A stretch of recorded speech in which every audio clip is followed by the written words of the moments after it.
Tiananmen Square and the wide avenue that leads to it were both eerily quiet on the anniversary, with police out in force and very few visitors. Each year, the government goes out of its way to make sure that little is said or heard about what happened here in the spring of 1989.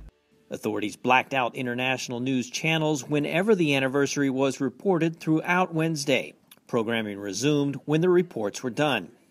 State broadcasts focus on official meetings, a growing wheat harvest in the north, and the environment, among other topics. The anniversary was absent in state media, although the Global Times ran this editorial. On freeweibo.com, a site that shows censored posts from China's social media, it was clear the anniversary was not forgotten. But what about residents in Beijing? What do they remember or think? To find out, we took to the streets. Given the government's hypersensitivity during the anniversary, we let their feet do the talking. Many, like this youth, were unaware what happened, and some asked, in what country? Others remembered events more clearly. In the morning, I was in Beijing, near that very place, and then later in the afternoon, I heard that the tanks and troops had come into the city. It was terrifying. Some, too young at the time, heard details later from others. They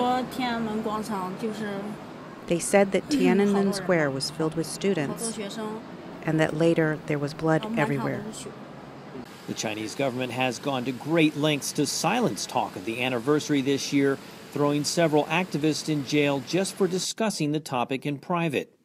On the streets, few were aware of the arrest ahead of the anniversary. Attitudes about the level of personal freedoms in China range from glowing support to apathy.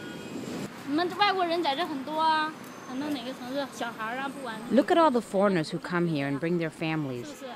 They wouldn't be here if it wasn't free. It's true that there's no freedom, but that is the reality. Living in this country, you need to just follow the rules and make sure your basic needs are met. Whatever the Chinese government says goes. Society today is no different from the age of emperors in the past. There will always be those who are not satisfied with the government. But what most people really care about is living their lives in peace. The Chinese government says that it has already delivered its verdict on the political turmoil of the late 1980s. It also says that there are no dissidents here, just lawbreakers. Bill Ide, VOA News, Beijing.